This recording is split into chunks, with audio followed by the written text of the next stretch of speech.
Welcome back to Slothboxx. I'm joined by Brett McGinty. Brett, I want to go back to the start. How did you first get into boxing? What was it like for you? Um, I initially just started boxing in London to lose a bit of weight and to get fit for football. Come from a big footballing family. My dad's a coach, and my two brothers both play. So initially, it was just to lose a bit of weight and to get fit. But obviously, I took a bit of a liking to it, and I won a national title in my first year. And I suppose I kind of got to the age of maybe 12, 13, where I was kind of doing well at both, and then I just kind of put my head down in the boxing and pushed on. What I just want to know, at what stage was it that you realised that maybe boxing could be a career for you? Like, was there anything else you thought, like, no, I'm going to do this, or was it always boxing once you got that bug? Well, it was always like our family was always sport orientated anyway. As I was saying, there's a lot of football in my family, and then once I started being successful in the boxing, I thought maybe as much as it's a tough career, I could make a career out of it. You know what I Mm, mean? But mm. I was at college as well, and I done pretty well at school and stuff like that there. But I always wanted to go down the sport route because sports big in our family. And as I was saying, like once I started being successful in the boxing, and people started to say maybe you make a good pro because of your style, Mm. things like that there. I just got the head down and went for it. You mentioned earlier you was national champion in your first year, but you were an eight-time national champion in the amateurs. First of all, I just want to know what were those amateur experiences like?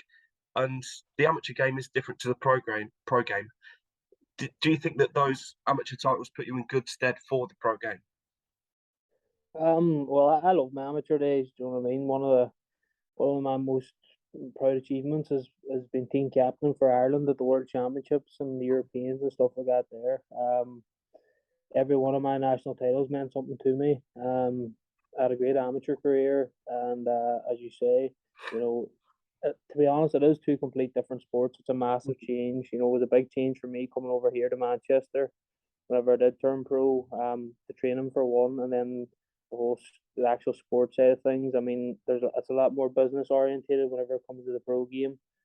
But like I have to say, I think that my amateur days have done a lot for me. A lot of people told me whenever I was amateur that one day you'd make a good pro because I had that come forward aggressive style. Mm. So I do think it helped me in that way. I mean, as I said, like I'm very proud of my amateur achievements. I've travelled the world with the Irish team, and I loved every minute of it. And to be honest, I wouldn't change it. You mentioned coming over to Manchester. Well, that's because you turned pro under Ricky Hatton, and he is a legend in the sport. I just want to know, what's it like being coached and trained by a man like Ricky? No, it's brilliant. Hey, it's been really good for me. I've been here a while now, and Hatton's gym, with Ricky and Blaine, and I feel like I'm improving all the time. But I'm sort of at the stage now. I'm 5-0 where I want to kick on a bit.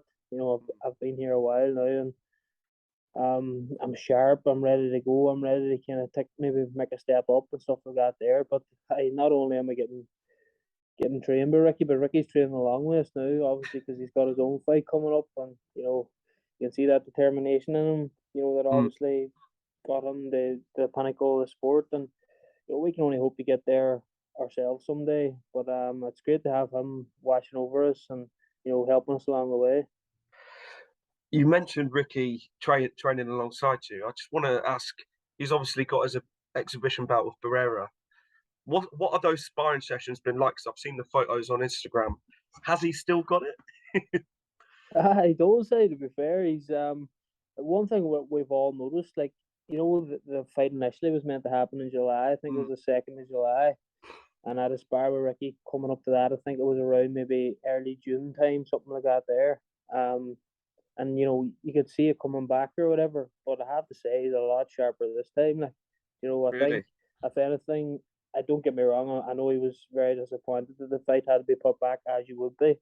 But I mean, I think it's going to be a good thing because he's 10 times sharper this time now. I mean, he was saying it had been over 10 years since he laced up a glove, and I suppose because he's been working now maybe 6 months training kind of consistently. I mean, the sharpness is definitely coming back, and I've noticed a definite big difference this time sparring him than I did for the last one. Well, coming back to yourself, you've announced that you're fighting back in Ireland in November after a 3-year break from, fighting in your home. What's it like? You're going home. How does it feel to be fighting back there again? Oh, it's amazing. It's really, really exciting to be honest. I've been lucky enough that I've had a good fan base to travel, Mm, to some of my fights in England. One of my fights I was able to get, I think it was 60 or 70. So I'm looking forward to having a good traveling sport up the road. It's a few hours away from my home, but I've no doubt there'll be a few coaches going up the road, and it's something I've looked forward to since I turned pro. mm, I said to you about my amateur days and like winning national titles and things. Where the event actually is would it be is where like it's the home of amateur boxing in Ireland, so it's the National Stadium in Dublin.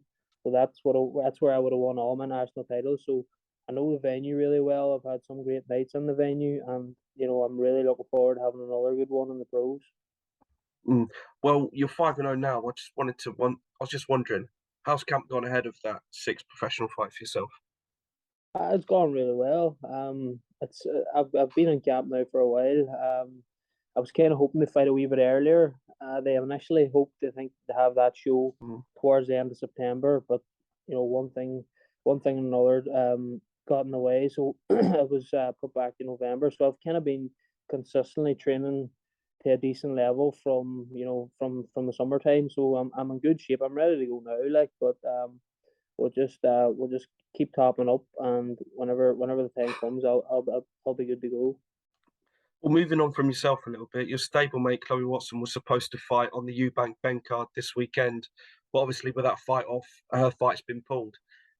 What do you think to that situation? Like, have you spoke to her? How's she feeling? I haven't spoke to Chloe today now, but I can only imagine how she feels.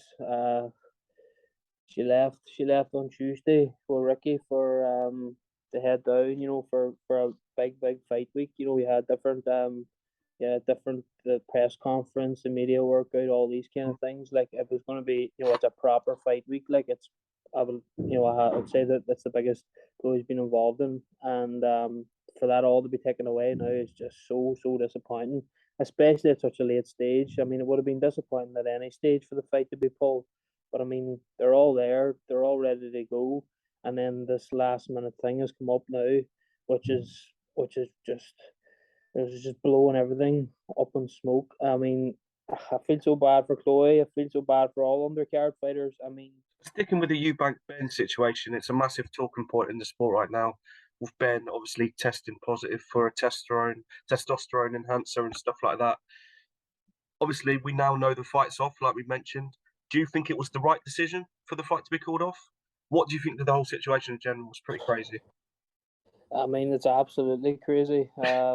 Something I really, really look forward to was the fight, but Mm, I think it is the right decision for it to be called off. I mean, it's just boxing has sort of got a bad name when it comes to things like that anyway. I mean, if it had a went on, like people were talking about a different licenses like Luxembourg, I heard mm, some people mentioning things like that there. I mean, it's just putting a bad name on the sport. I mean, it's not good for boxing in this country. It's not good for boxing in general. I mean, the whole situation was just a mess. I think if um if Conor Benn's guilty, and what and what they're saying, and it seems that he was. I mean, like there has to be a ban put in place. I mean, mm. it's at the end of the day, it's an unfair advantage he was looking to get. That's what it seems anyway. I mean, I don't Yeah, want to talk out of turn here, but it does seem that way. And if that is the case, then surely there has to be a ban, or there has to be some form of like implication there, like. definitely. But like the whole thing is, what's confusing me is the British Board of Boxing didn't suspend him or anything. They just prohibit the fight from taking Yeah. place. Do you think it will be rescheduled? Do you think it is just simply been postponed? It's hard to know. I mean, Mm, it's a very difficult one for Conor Benn to come back from, to be honest. Like yeah, he's got that stain on him now. Unless something changes with the whole thing, which I can't see it. People are saying about the B sample and stuff, and I heard Gareth Frampton talk about it today. He's pretty much saying they're just testing the exact same thing, only it's in a different yeah. container.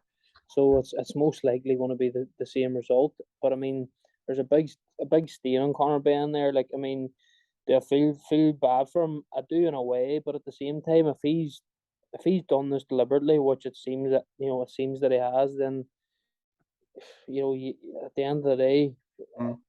you do the crime, you do the time. Do you know what I mean? Yeah, You have to stand up and answer to what you've done. And I mean, it definitely seems that it was a deliberate action. So I don't know. It's a tough one for him to come back from. But what you were saying was, I see the fight happening. I hope it does happen. But yeah. I mean, it's just going to be tough. Mm. But moving back onto yourself, just my final question. You've had a bit of a stop-start career because of COVID. Like you made your pro debut a bit later than you anticipated. But Yeah. you got your sixth fight coming up. I just wanted to know, where do you see yourself this time next year? I would like to be Irish champion. To be honest, London.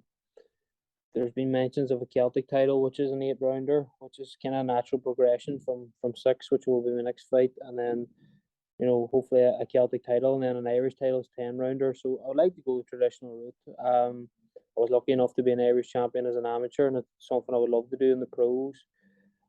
So this time next year, I would definitely like to have an Irish title to my name and be starting to get recognised by at this weight, at my weight, and people taking notice of me, making my rise up. Mm. Well, that's all from me, mate. I just want to say thank you for your time and good luck ahead of your next fight, mate. Nice one, London. Thank you. Cheers, mate.